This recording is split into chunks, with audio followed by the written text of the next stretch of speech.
channel aku, channel Trista Safitri. Di video kedua kali ini aku bakal cerita pengalaman aku ngikutin seleksi CPNS pada tahun 2019 kemarin. Tapi sebelum aku cerita, jangan lupa klik tombol like, komen, dan share, karena itu semua ngebantu aku buat semangat bikin konten. Oke, kita mulai curhatannya. Jadi tahun kemarin kan aku ikut seleksi penerimaan CPNS di Pemprov Bengkulu Selatan untuk salah satu formasi. Jadi yang dibutuhin emang cuma satu orang. Nah, sudah tuh aku ikut daftar di SSCN, dan ternyata kalau buat di Pemprov aku tuh dibutuhkan untuk verifikasi langsung datang ke kantornya dengan membawa dokumen-dokumen yang udah kita siapin pas SSCN, dan juga ada tambahan beberapa dokumen yang mereka minta. Ya udah, akhirnya aku datang ke sana. Terus ternyata dokumen yang aku minta itu dokumen yang diminta itu harusnya di copy 2 atau dibikin rangkap 2 gitu. Tapi aku cuma bawa 1, jadi di sana aja udah gagal ya. Sekalian aku minta cek nih yang dikurang apa lagi, biar besok pas aku balik gak bolak-balik gitu kan. Jadi setelah mereka cek, ternyata legalisiran untuk ektp aku itu pejabatnya itu apa ya, kayak nggak masuk sama kualifikasi buat kategori legalisiran mereka. Jadi ini nggak bisa dipakai katanya gitu. Terus karena KTP ku KTP provinsi, aku tanya lagi sama mereka, untuk KTP ku kan KTP provinsi nih, bisa nggak mbak, misalkan aku nembeng legalisir di kabupaten, aku tanya begitu. Terus kata dia, oh bisa, ya udah deh, nggak apa-apa. Dia aku balik ke rumah ngelengkapin semua dokumen lagi. Terus besokan paginya baru aku minta legalisiran lagi ke Dukcapil. Kebetulan nih kantor Dukcapil sama kantor buat verifikasinya itu sebelahan. Jadi setelah aku dari Dukcapil itu ngantri sekitar 30 menitan buat dapetin legalisiran ektp, karena kebetulan memang lagi rame yang mau legalisir. Setelah dapet, aku balik lagi tuh ke kantornya buat verifikasi. Nah kebetulan pas aku datang itu ngantri satu antrian gitu. Udah giliran aku datang, aku ngadep, aku kasih berkas-berkasnya yang udah disusun dalam mapnya warna hijau kalau aku nggak salah inget ya. Nah, disusun dalam map aku kasihin. Terus pas lagi diperiksa sama mbak verifikatornya, terus kayak ada temennya atau asistennya kita, aku juga kurang ngerti, datang ngeliat, terus dia bilang jadi menurut aku salah satu kejadian lucu aja sih. Dia bilang kayak gini, ini kok ijazahnya kayak gini ya, ijazah zamanku dulu nggak begini. Terus aku tanya, emang harusnya ijazahnya gimana ya mbak? Enggak, beda aja sama zamanku, kata dia kayak gitu. Oh ya udah, berarti memang kita beda zaman kali ya mbak gitu.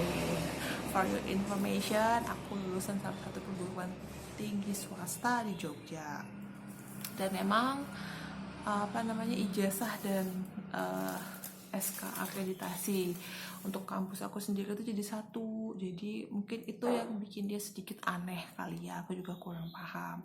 Nah ya udah nyerahin berkas buat verifikasi, berkas-berkasku diterima, terus dapat kayak tanda terima gitu. Nah pas pengumuman, alhamdulillah aku lulus untuk administrasi dan lanjut ke SKD. Begitu keluar jadwal SKD, langsung aku persiapan. Dan itu anak yang paling bontot berumur 2 bulan, kebayang dong mau ninggalin bayi 2 bulan buat tes, dan tesnya itu kan paling gak sekitar hampir 2 jam gitu ya. Ya udah, akhirnya aku tes aku lupa pasnya tanggal tes aku tuh berapa. Tes kan langsung keluar hasil tuh. Ya udah deh, aku keep hasil aku itu.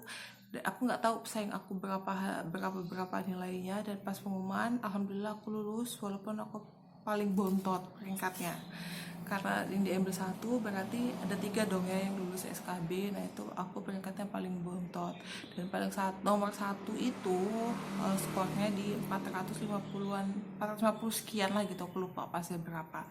Dan yang nomor 2 itu 368 dan aku 367. Nah, antara aku dan pesaing aku nomor 2 itu cuma selisih 1 poin. Terus kalau aku lihat selisih antara aku dan nomor 1 itu lumayan jauh ya, terpaut antara sekitar 90 poinan gitu. Sedikit aku pesimis, tapi ya udah, aku semangat aja, aku belajar, aku mencoba mencari FR kisi-kisi, aku cari di YouTube, aku cari di grup Telegram, aku cari di Google, aku cari dimanapun itu buat yang bisa menyokong aku buat belajar mengenai pengelolaan database. Nah kebetulan itu ada beberapa yang ngasih kisi-kisi kayak gitu tentang pengelolaan database. Ya udah, aku coba cari-cari contoh soal yang lain. Aku nggak belajar soal ya, aku belajar gimana cara menyelesaikan soal itu.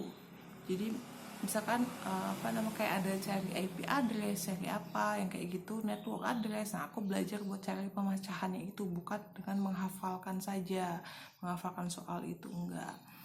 Nah, udah kayaknya tes SKB itu aku ingat banget tanggal 12 September, dan itu shift pertama aja paling pagi.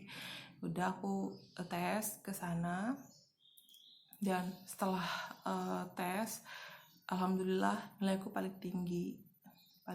Tapi sedihnya itu pas kita hitung-hitung antara nilai aku dan nilai pesaing itu masih menang si pesaing nomor 1 ini. Karena apa? Karena nilai aku dan dia di SKD itu udah jauh banget kan. Nah jadi itu poin unggulan dia, karena dia udah jauh di SKD, udah ninggalin aku jauh di SKD. Jadi walaupun nilai SKB aku paling tinggi, tapi tetap aja nggak cukup untuk nyalip dia. Jadi tetap dia yang lolos sebagai CPNS pada tahun kemarin. Nah, belajar dari kasus aku ini, jadi teman-teman semua harus benar-benar mempersiapkan diri, baik itu di SKD, di SKB, pokoknya semuanya harus kalian maksimalin semaksimal mungkin. Belajar itu gak cuma dari buku, gak cuma dari YouTube, bisa kalian cari dari grup Telegram, bisa kalian searching sendiri di Google, atau bisa kalian tanya-tanya sama peserta SKD tahun kemarin. Pokoknya usahakan sebaik mungkin, semaksimal mungkin, biar hasilnya pun maksimal, biar gak ada kekesalan kayak aku, kekesalan kenapa sih yang kayak gitu. Enggak, pokoknya kalian harus berusaha semaksimal mungkin. Nah kalau kalian sudah berusaha semaksimal mungkin, tinggal pasrahin sama Allah nanti gimana hasilnya gitu ya teman-teman. Jadi belajar dari pengalaman aku, pokoknya kalian harus tetap semangat terus buat belajar, jangan ngulur-ngulur waktu. Tentang baru dibuka Mei nanti baru mau belajar, atau baru mau nunggu selesai pengumuman administrasi dulu baru mau belajar, dan kayak gitu. Aku saranin buat kalian biar belajar dari sekarang, biar gak keteteran gitu. Karena kan kita nggak tahu ya saingan kita udah belajar di mana, udah belajarnya kayak gimana. Jadi daripada gitu mending kita belajar dari sekarang. Oke? Ya udah, sekian dulu untuk curhatan singkat dari aku. Semoga bisa membantu kalian, menyemangatin diri kalian lagi. Oke, jangan lupa like, jangan lupa tekan tombol subscribe biar aku lebih semangat lagi ngontennya. Oke, bye bye. Assalamualaikum warahmatullahi wabarakatuh.